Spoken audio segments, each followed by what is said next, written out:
rendu à Dieu par Jésus-Christ notre Seigneur, j'aurai la victoire, j'aurai la délivrance. Ainsi donc, moi-même, je suis par l'entendement esclave de la loi de Dieu, et je suis par la chair esclave de la loi du péché. Qui m'en délivrera? Jésus. Misérable que je suis. Je ne peux pas faire le bien que je veux faire, puis je fais le mal que je ne veux pas faire. C'est ça que Paul explique. Mais qui va me délivrer de cela? Vous savez, on se fait interdire quelque chose par nos parents, puis tout de suite, on veut les tester. Hein? Mais ça s'est appris dans le jardin d'Éden, ça.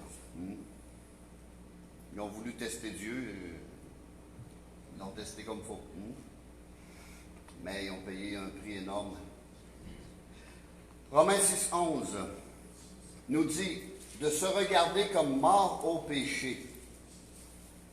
De se regarder comme mort au péché en tant que chrétien et comme vivant pour Dieu en Jésus-Christ. Toujours en Jésus-Christ. Hein? Ça revient continuellement.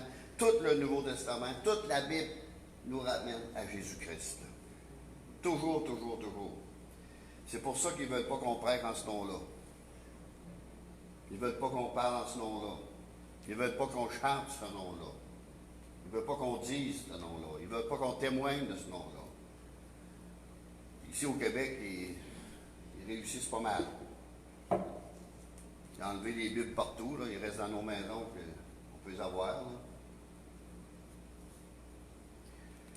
Alors, cette délivrance nous est accordée par une attitude de foi. Une foi ferme. Une foi résolue. Le repos de la foi. Le repos de la foi. Il y a aussi le repos des responsabilités du service. Moi, même si je suis un serviteur de Dieu, je me repose dans le Seigneur. Je l'ai expliqué tout à l'heure, je ne prends pas tous les fardeaux. Connaissez-vous la différence qu'il y a entre travailler pour Dieu et laisser Dieu travailler à travers nous? Tu sais, Saül, là, il voulait bien faire lorsqu'il dit à David, prends mon armure. Prends au moins mon armure. Saül est un gars de 6 pieds 5, 6 pieds 6, il dépassait tout le monde d'une tête. David est un homme normal. Imaginez comment il pouvait être à l'aise d'une armure de même. C'est à peu près s'habiller avec le linge à renferrer. C'est lousse, là, mais pas agréable du tout. Il faut rouler 3 fois la manche avant de sortir le poignet. Alors, prends mon armure. David, il n'a pas besoin de ça, là. Je vais y aller avec la grâce de Dieu. Puis dans le ministère, on se fait bien imposer des affaires. 35-40 ans d'expérience, là. Les gens disent, ben, fais ça comme ça, là, puis prends ça comme ça, là, puis laisse ta mère. Si ça ne te fait rien, là, je vais me mettre à genoux et je vais demander à Dieu. Lui, il va me donner la bonne manière. Lui, il va me donner le bon conseil.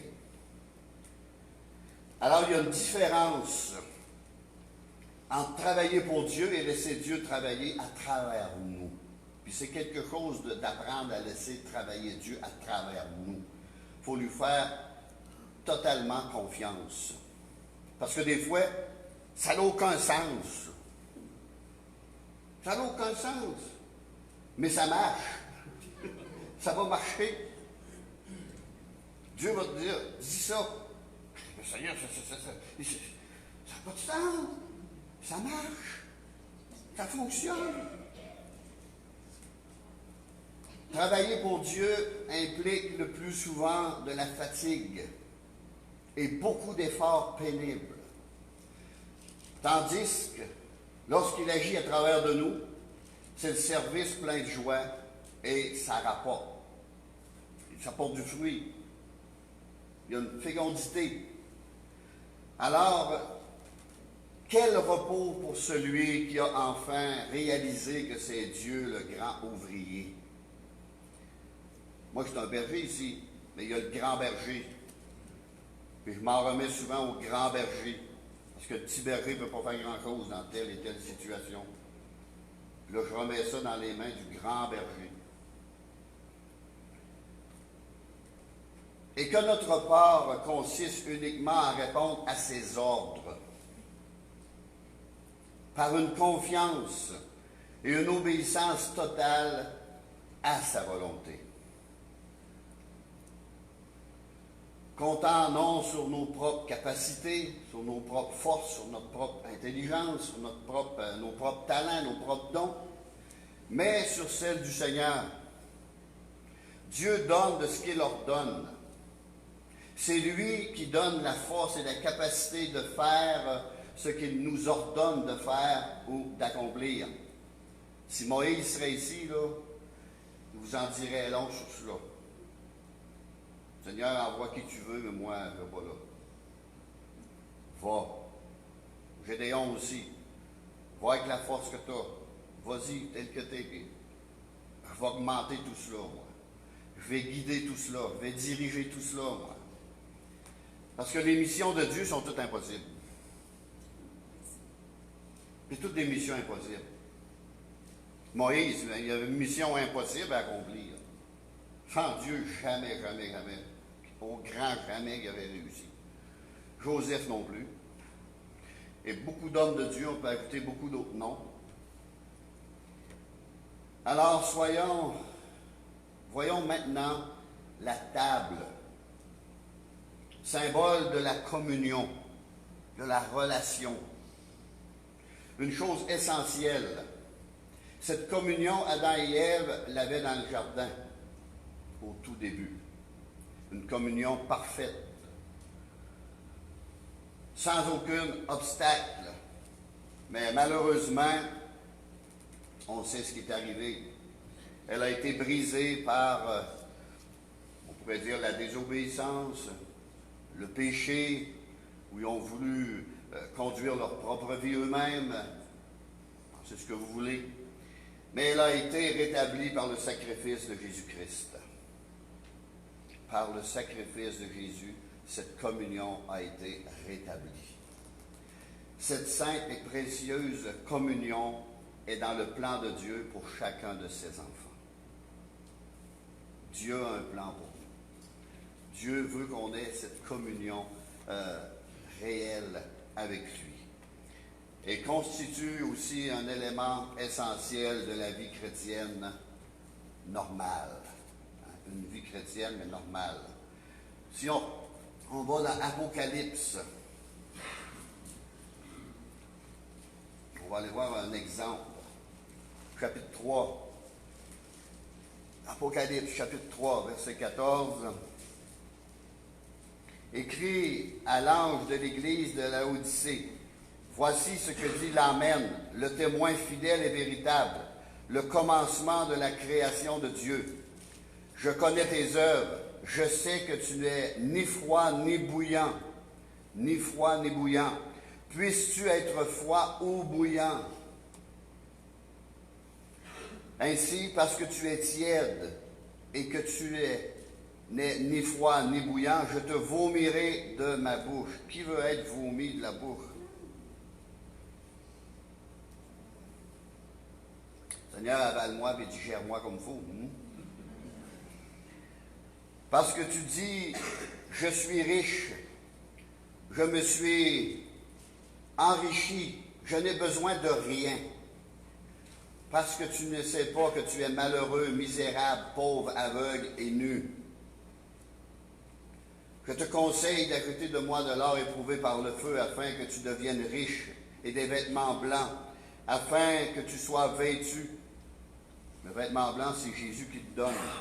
Et que la honte de ta nudité ne paraisse pas. Un collier, un onguent pour oindre tes yeux, afin que tu vois un remède. Moi, je reprends et je châtie tous ceux que j'aime. Alors le Seigneur aimait cette église-là quand même. Et ici, il l'avertit. Aie donc du zèle et repens-toi. Voici, je me tiens à la porte et je frappe. Si quelqu'un entend ma voix et ouvre la porte, j'entrerai chez lui, je souperai avec lui et lui avec moi. Il y aura une communion, une relation. Celui qui vaincra, je ferai asseoir avec moi sur mon trône. Comme moi j'ai vaincu et je me suis assis sur mon Père sur son trône, avec mon Père sur son trône. Que celui qui a des oreilles entende ce que l'Esprit dit aux églises. Quand on parle de tiédeur, cette église était devenue tiède. Une église tiède se mêle au monde et ressemble à la société qui l'entoure. Copie. Cette église ne reflétait pas Christ correctement. Elle n'avait aucune ferveur ni zèle spirituel. Il prétendait connaître le Seigneur Jésus-Christ, mais sans vraiment lui appartenir. C'était un peu de l'hypocrisie. Je demandais à cette personne-là si elle était née de nouveau. Oh, oui, mais elle n'était pas. Ça veut dire. Alors Dieu a parlé d'une église tiède. Mais il y avait une leçon dans ça. Parce que les villes qui l'entouraient, il y avait de l'eau qui venait à la ville. Puis une ville où il y avait des sources d'eau bouillante, là, d'eau chaude, était à l'opposé. Et l'autre, où l'eau était bien froide, bonne à boire, était l'autre bord. Puis eux étaient un peu dans le centre. Eux, elle passait sous terre. Puis elle arrivait au réservoir tiède puis boueuse, sale. C'est là que le Seigneur a parlé à cette église-là, mais avec un exemple. Si on retrouve ça dans les commentaires, là, mais on ne peut pas tout expliquer d'une prédication. D'une étude, oui, mais pas d'une prédication. Il faut que ça roule un peu. On vous garderait trop longtemps. Alors, l'église de Laodicée l'avait perdu. Alors le Seigneur leur demande de se détourner de leurs péchés par la repentance, au verset 19. Et donc du zèle, repens-toi. Et au verset 20, voici, je me tiens à la porte et je frappe à la porte du cœur. Si quelqu'un entend ma voix, celle de l'Esprit Saint, et ouvre la porte, j'entrerai chez lui, je souperai avec lui et lui avec moi, en d'autres mots, à la table du Seigneur. S'asseoir à la table du Seigneur. Bien entendu, pour celui qui a des oreilles spirituelles, pour qu'il entende ce que l'Esprit dit. Alors, avez-vous une relation avec votre Père céleste? Êtes-vous si occupé, si pressé par le travail, le sport ou autre, que vous n'avez plus le temps de vous arrêter un moment dans sa présence? Il faut s'arrêter, vous savez. Même si les réunions n'ont pas été nombreuses dans le passé, il fallait s'arrêter. Il fallait s'arrêter et aller dans la présence du Seigneur. Pour lui apporter vos plans, parce que nos plans ne sont pas ses plans. Et quand on lui présente nos plans, le Seigneur nous corrige. À moins que ça rentre dans sa volonté. Pour partager avec lui. Sur toutes vos pensées. On a des pensées, on pense continuellement. Sur tous vos secrets. On a des secrets, on ne dit pas tout à tout le monde. Sur toute votre vie. Cependant, ce que Dieu désire le plus ardemment, ce n'est pas tellement notre service que nous-mêmes. Pas seulement notre service, il veut nous. Il veut qu'on ait une relation, il veut nous parler. Il veut nous dire des choses. Puis des fois, on a la tête assez dure qu'on se retrouve d'un drap blanc. Et là, il y a toute notre attention. Là, il veut nous parler. Hein, parce qu'il y en a qui ont venu le témoigner ici. Le frère d'un pasteur d'Israélie, quoi, il est venu, il dit, d'un drap blanc, on réfléchit énormément. J'ai pris du temps pour le Seigneur. Je suis même revenu au Seigneur. Et le troisième objectif qui fait partie de l'ameublement spirituel, c'est le siège ou la chaise, symbole de l'instruction. À l'école, on est assis, on n'est pas debout. sauf quand on est en punition. Mais on s'assoit, puis on écoute le professeur. Symbole de l'instruction. Alors, nous ne deviendrons jamais les hommes et les femmes que Dieu veut faire de nous, à moins que de prendre le temps de nous asseoir à ses pieds pour prêter l'oreille à ses instructions. Dans Deutéronome 33, verset 3, Dieu dit, Dieu aime les peuples et tous ses saints, ses enfants, en d'autres mots. Tous ses saints sont dans sa main. Tous ses enfants sont dans la main de Dieu. Alors posez-vous la question, êtes-vous dans la main de Dieu ce matin? Ils se sont tenus à ses pieds, c'est encore le verset. Ils ont reçu ta parole, tes instructions. Et dans Luc 10, on pourra aller lire Luc 10, c'est l'histoire de Marthe et Marie. On va en lire quelques versets pour se mettre dans le contexte. À partir du verset 38, comme Jésus était en chemin avec ses disciples, il entra dans un village et une femme nommée Marthe le reçut dans sa maison. C'était la sœur de Lazare. Elle avait une sœur nommée Marie qui s'était assise au pied du Seigneur et écoutait sa parole. Marthe, occupée. Les chrétiens, nous, on est très occupés. Puis si le pasteur veut, il va être tellement occupé qu'il n'aura même pas le temps de s'asseoir en présence de Dieu. Marthe, occupée à divers soins domestiques, survint et dit, Seigneur, cela ne te fait-il rien que ma sœur me laisse seule pour servir? Dis-lui donc de m'aider. Parle-y, Seigneur, parce que moi, s'il lui parle, là, va être trop direct, va être trop bête, mais toi, Seigneur, parle en son cœur. Le Seigneur lui répondit, Marthe, Marthe, tu t'inquiètes et tu t'agites pour beaucoup, pas pour peu de choses. On avait l'espérance de lire pour peu de choses, mais c'est beaucoup de choses. Tu cours trop vite, là. COVID en a rassis plusieurs, malgré tout. Ça en a rassis plusieurs. Il y en a qui ils ont pu retrouver leurs enfants dans ça. Donc, ils n'ont plus le temps de parler et s'asseoir avec eux autres. Les autres, qui n'ont pas su donner des problèmes au Seigneur, puis il y en a qui ça causait même des séparations. Alors, une seule chose est nécessaire. Une seule chose est nécessaire, vraiment nécessaire. C'est Jésus qui parle. Marie a choisi la bonne part, qui ne lui sera point ôtée, enlevée. C'est quelque chose, ça. Alors, Marthe et Marie. Marthe est occupée à divers soins domestiques. Elle était agitée, accomplissant plusieurs tâches à la fois. Elle faisait, on pourrait dire, tout un monde de détails inutilement compliqués. Des fois, ma femme reçoit 5-6 couverts et elle n'a pas envie de mettre ça plus simple. Le pasteur Charbonneau, il mangeait beaucoup à la maison. On était 13, il mangeait énormément, mais ma mère faisait juste rajouter un couvert de plus.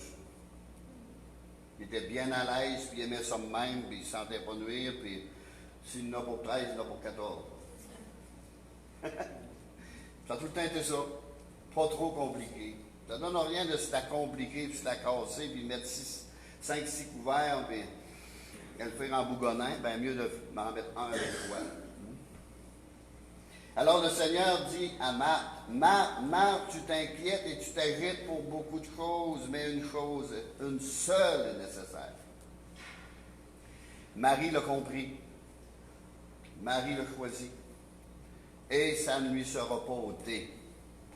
Marie était assise au pied du Seigneur, écoutait sa parole. Elle se laissait instruire par le Seigneur. Jésus ne s'intéressait pas au nombre de plats qui devaient être servis. la seule chose qui était nécessaire et qui fut mise en évidence par Marie, c'était une attitude d'adoration et de méditation. À l'écoute des paroles d'instruction de Jésus avec un esprit et un cœur ouverts. Pas un cœur fermé, pas un esprit fermé, mais ouvert. L'un des noms les plus significatifs donnés à ceux qui suivent le Seigneur est celui de disciple. Disciple. Alors, c'est quoi un disciple? Pas c'est qui, c'est quoi? C'est quoi un disciple? Un chrétien discipliné, premièrement. Un chrétien discipliné. Quelqu'un qui a trouvé en Jésus-Christ son repos et qui s'est chargé de son joug et dont l'unique passion désormais est d'apprendre de lui et de faire sa volonté.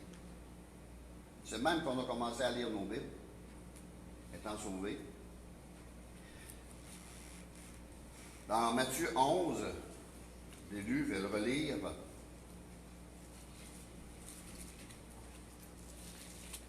Matthieu 11, 28. On le connaît par cœur. Je vais le relire actuellement. Prenez mon joug sur vous. Recevez mes instructions. 28. Venez à moi, vous tous qui êtes fatigués et chargés, je vous donnerai du repos. Prenez mon joug, recevez mes instructions. Je suis doux et humble de cœur et vous trouverez du repos pour vos âmes.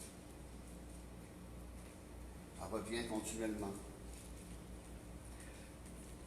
Cela implique évidemment une sincère discipline de soi. Bien des chrétiens, hélas, je ne sais pas si vous vous souvenez de la prédication qu'avait déjà apportée, hélas, mon frère. Il avait suivi un faux prophète, puis le faux prophète a dit lui-même, hélas, mon frère, elle veut ça pour me suivre, elle veut ça pour m'écouter. Il avait désobéi à Dieu, quoi. Hélas, que je fasse. Elle veut s'écouter Dieu. Alors, hélas, je dis bien hélas, sont très indisciplinés et ne méritent pas le titre de disciples, parce qu'ils ne connaissent pas ses voies et ils sont malheureux et encore remplis d'eux-mêmes et marchent selon leur propre volonté et non selon la volonté du Seigneur. Mais par contre, d'autres, au contraire, sont bien équipés pour le service du Seigneur, étant disciplinés et vivant sous le contrôle de l'Esprit, et leur vie le démontre très bien, parce qu'ils sont plus heureux, ils sont plus joyeux. Prenons l'exemple des enfants. Ils sont bien plus heureux s'ils connaissent une sainte, je dis bien sainte et affectueuse discipline dans la vie de famille que de les laisser aller. Alors, suis-je une Marthe ou une Marie? Un disciple ou pas? Est-ce que je m'assieds aux pieds de Jésus? Est-ce que j'écoute ses instructions? Est-ce que je médite et étudie sa parole? Si on va voir dans le psaume 1, heureux l'homme qui marche selon le conseil, qui ne marche pas selon le conseil des méchants, et qui ne s'arrête pas sur la voie des pécheurs et qui ne s'assit pas en compagnie des moqueurs, mais qui trouve son plaisir dans la loi de l'Éternel et qui la médite jour et nuit. Verset 3, il est comme un arbre planté près d'un courant d'eau qui donne son fruit en sa saison et dont le feuillage ne se flétrit point. Tout ce qu'il fait lui réussit. Il prospère dans la vie. Il grandit dans le Seigneur. Et aussi, il y a, on va aller voir dans 2 Timothée,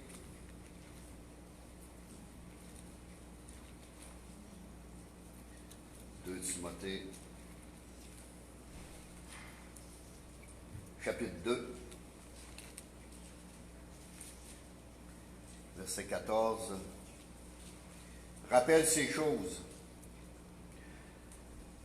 en conjurant devant Dieu qu'on évite les disputes de mots lorsqu'on témoigne, lorsqu'on parle à quelqu'un, qui ne servent qu'à la ruine de ceux qui écoutent.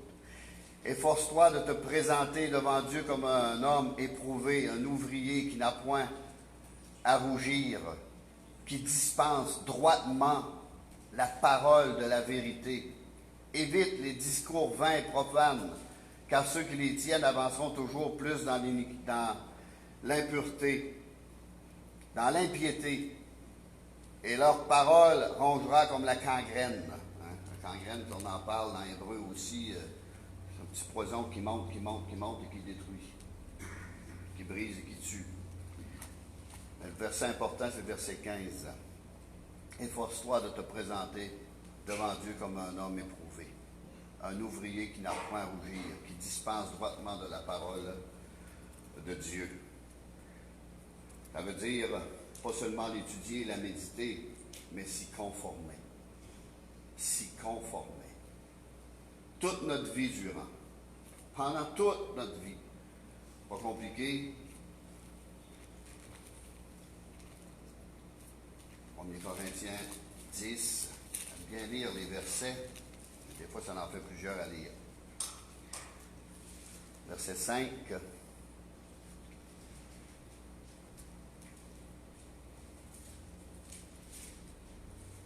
2 Corinthiens 10, verset 5. Nous renversons les raisonnements et toute hauteur qui s'élève contre la connaissance de Dieu, et nous amenons toute pensée captive à l'obéissance de Christ. C'est ça qu'on doit faire. Dans Romains 6,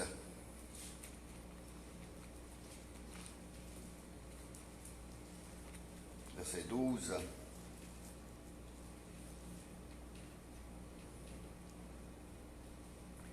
que le péché ne règne donc point dans votre corps mortel, c'est notre corps qu'on a, et n'obéissez pas à ses convoitises.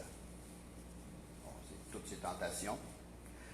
Ne livrez pas vos membres au péché comme des instruments d'iniquité, mais donnez-vous vous-même à Dieu comme étant vivant de mort que vous étiez, et offrez à Dieu vos membres comme des instruments de justice.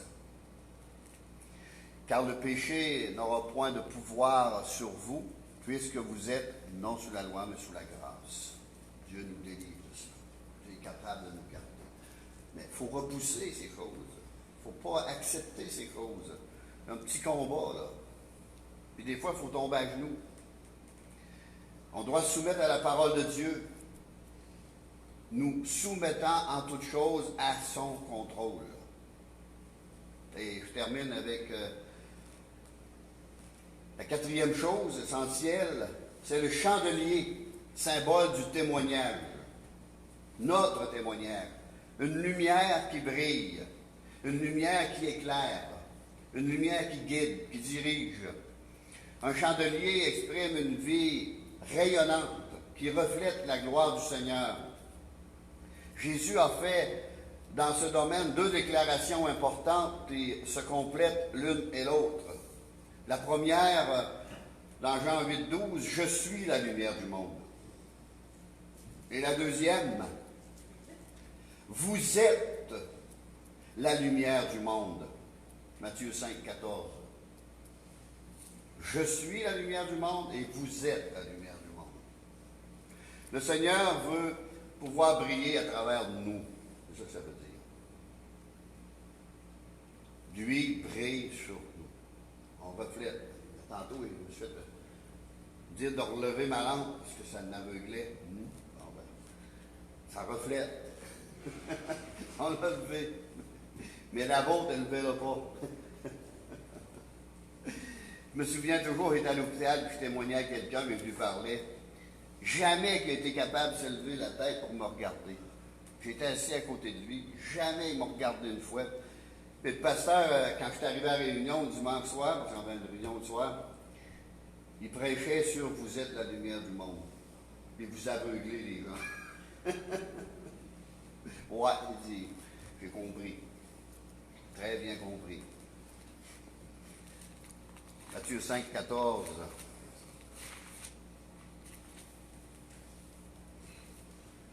Vous êtes la lumière du monde. Une ville située sur une montagne ne peut être cachée.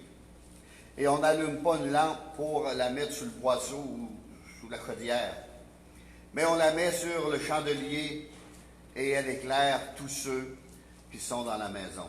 Que votre lumière luise aussi devant les hommes, afin qu'ils voient vos bonnes œuvres et qu'ils glorifient votre Père qui est dans les cieux. Pas le faire blasphémer, mais qui glorifie Dieu. David a fait des choses qui ont sali le nom de Dieu dans sa vie. Là, il n'était plus une lumière ni un exemple, mais il s'en est repenti fortement et amèrement. Et Dieu a pardonné. Alors, dans ce passage, nous voyons qu'il veut nous voir briller dans ce monde, dans notre propre foyer, premièrement, maison, famille, notre travail, dans tout ce qu'on fait. Et notre témoignage consiste à laisser le Seigneur luire à travers de notre vie, dans nos actes, dans nos actions, dans nos paroles. Ne mets pas seulement que la langue, mais en parole, en action. Et pour cela, on doit s'abandonner totalement, complètement, entièrement à sa volonté pour réaliser en nous son plan divin. Dieu a un plan pour chacune de nos vies. Le Seigneur veut faire de nous des flambeaux ardents qui brillent dans les lieux ténébreux de ce monde. Dans Philippiens,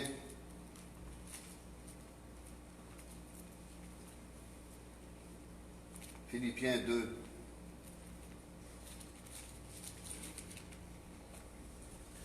J'aime bien m'appuyer avec la parole, mais ça rallonge un peu la prédication.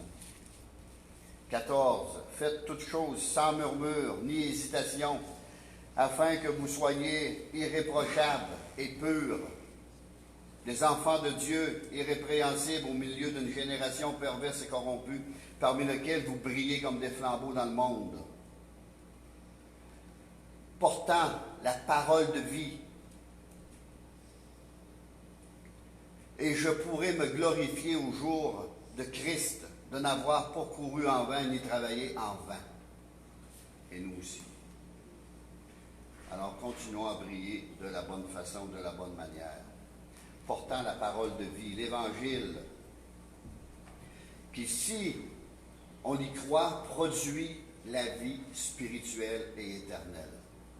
Alors, le lit et le repos, la table et la communion, le siège, l'instruction, et le chandelier, le témoignage. Ces quatre essentiels ont une vie bien remplie. Les quatre choses essentielles ont une vie bien remplie au service de Dieu, ont à faire avec notre relation et notre communion personnelle avec le Seigneur. Le repos se trouve en Jésus-Christ.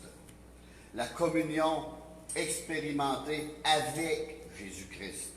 L'instruction reçue de Jésus-Christ. Et le témoignage est rendu pour Jésus-Christ. En, avec, de, pour.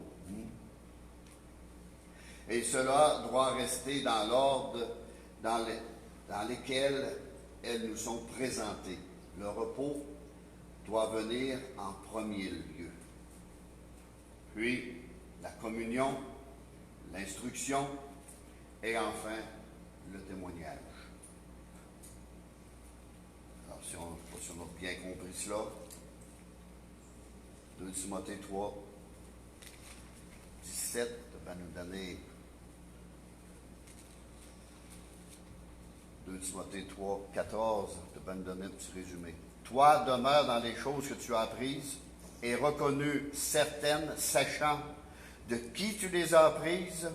Dès ton enfance, tu connais les saintes lettres qui peuvent te rendre sage à salut par la foi en Jésus-Christ. Toute écriture est inspirée de Dieu et utile pour enseigner, pour convaincre, pour corriger, pour instruire dans la justice, afin que l'homme de Dieu soit accompli et propre à toute bonne œuvre. Amen. On va prier. Seigneur Jésus, tu nous as parlé ce matin au travers de ta parole et par ta parole. Je ne suis qu'un instrument de tes mains, Seigneur. C'est toi qui diriges tout, c'est toi qui conduis tout. C'est toi qui parles au cœur. C'est ton esprit qui convainc de péché, de justice et de jugement, Seigneur. Remets tout cela entre tes mains ce matin encore. Cette prédication de ta parole, cet enseignement de ta parole, afin qu'elle trouve des cœurs ouverts, des cœurs aimants, des cœurs à l'écoute, afin de vivre cette parole, de la mettre en pratique, Seigneur. Le repos, la communion, l'instruction, le témoignage. Oui, cela fait de nous un vrai disciple, un vrai chrétien. Merci, Seigneur, pour ta grâce.